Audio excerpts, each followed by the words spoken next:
Baik, baik, Ibu melanjutkan ke penjelasan jawaban soal nomor 4. Di sini beberapa transaksi yang dilakukan oleh Sampurna Tbk itu ada 6 transaksi modal saham di tahun 2009. Itu ada transaksi yang pertama di tanggal 3 Maret tahun 2009 adanya otorisasi saham. Nah, di sini pada tanggal 3 Maret eh, Sampurna Tbk resmi mengotorisasi dua jenis saham yang akan diterbitkan. Yang pertama adalah saham preference, diotorisasi sebanyak 5.000 lembar dengan nilai pari 10.000 per lembar. Saham ini bersifat kumulatif, artinya jika dividen tidak dibayar pada suatu tahun, maka dividen yang tertunggak tersebut harus dibayar terlebih dahulu di tahun berikutnya, sebelum pemegang saham biasa dapat menerima dividen apapun. Kemudian selain itu, saham ini bersifat non-partisipasi, artinya pemegang saham preferen hanya berhak atas dividen tetap sebesar 8% dan tidak ikut menikmati sisa laba melebihi persentase tersebut meskipun perusahaan memperoleh laba yang sangat besar. Kemudian juga dilakukan otorisasi saham biasa sebanyak 50.000 lembar dengan nilai pari 500 per lembar. Perlu dicatat bahwa pada tanggal 3 Maret ini belum ada jurnal yang dibuat karena otorisasi saham hanyalah persetujuan untuk menerbitkan saham di masa mendatang. Jurnal baru dicatat pada saat saham benar-benar diterbitkan dan kas atau aktiva diterima oleh perusahaan. Kemudian transaksi yang kedua yaitu penerbitan saham biasa sebanyak 20.000 lembar dengan harga per lembar sebesar 1.600 ribu rupiah, sehingga atas eh, jumlah dan harga per lembar itu mendapatkan kas dengan harga jual itu sebesar 30 juta rupiah. Kemudian di tanggal 1 April bahwa adanya penerbitan 4.000 lembar saham preferen untuk ditukar aktiva. Dari sini nilai aktivanya ini sebesar 43 juta. Kemudian di tanggal 30 September ada pembelian saham Treasury sebesar banyak 1.800 lembar dengan harga per lembar itu sebesar 1.900 ribu rupiah, sehingga mendapatkan harga pembelian itu berupa kas dibayar sebesar 3.420.000 rupiah. Kemudian di transaksi kelima atas pembelian saham treasury tadi dijual kembali seluruhnya sebanyak 1.800 lembar dengan harga jual 1.400 per lembar. Dengan adanya dengan harga jual lebih rendah dari harga pembelian, otomatis perusahaan mengalami kerugian dengan total kerugian sebesar 900.000 rupiah. Kemudian transaksi yang terakhir itu pengumuman dividen. Di sini tiga menghasilkan 3,7 juta.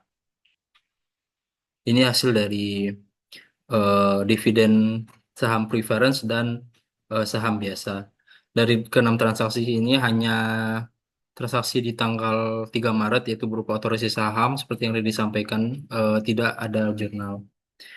Kita masih ke masing-masing transaksi. Di sini di tanggal 3 Maret 2009 otorisasi saham seperti yang disampaikan tadi bahwa tidak adanya jurnal untuk kegiatan atau transaksi pada tanggal 3 Maret. Kemudian di tanggal 12 Maret tahun 2009 adanya kegiatan penerbitan saham biasa itu lembar saham sebanyak 20.000 dan dengan harga jual 1.600. Ini tadi sepertinya sudah dijelaskan di slide sebelumnya bahwa hasil total kas ini didapatkan dari perkalian antara lembar saham dengan harga jual saham per lembar. Didapatkanlah total kas sebesar 32 juta rupiah.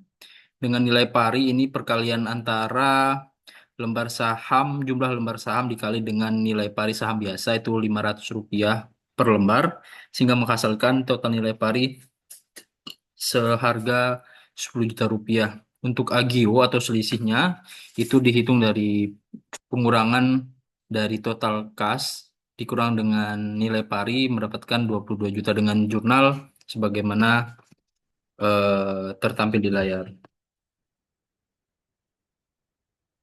Kemudian terkait dengan penerbitan 4.000 lembar saham preferen yang ditukar dengan aktiva, bahwa informasi dari soal bahwa aktiva terdiri dari tiga jenis. Yang pertama ada mesin, gedung pabrik, dan tanah dengan nilai pasar total aktiva tersebut sebesar 43 juta. Untuk nilai pari preference itu sebesar 40 juta dan agio saham preference itu nilai aktiva dikurang dengan nilai pari 43 juta dikurang 40 juta sebesar 3 juta rupiah dengan jurnal sebagaimana tertampil di layar. Nah, ada satu catatan yang penting bagi saya adalah mengapa menggunakan nilai pasar wajar dan aktiva. Jika harga pasar saham tidak tersedia atau tidak andal, gunakan nilai pasar wajar aktiva yang diserahkan. Sehingga tadi didapatkan bahwa untuk nilai aktivanya sebesar 43 juta rupiah. Kemudian terkait dengan pembelian dan penjualan saham treasury, bahwa saham treasury adalah pengertiannya saham yang telah diterbitkan dan beredar kemudian dibeli kembali oleh perusahaan sendiri dicatat dengan cost metode sebesar harga perolehan. Tidak ada laba atau rugi diakui dalam eh, laba rugi selisih masuk ke ekuitas. Nah, di sini untuk harga beli saham tadi seperti yang sudah dijelaskan juga bahwa hasilnya sebesar 3.420.000 rupiah dengan harga jual seperti di sini. Kemudian terkait dengan pengumuman dividen, untuk dividen saham biasa itu 20.000 lembar beredar dikalikan 25 itu sebesar 500.000. Nah, 25 ini adalah eh, harga dividen atau ya harga dividen untuk saham biasa, untuk sedangkan untuk dividen saham preferen itu menggunakan koefisien sebesar 8%,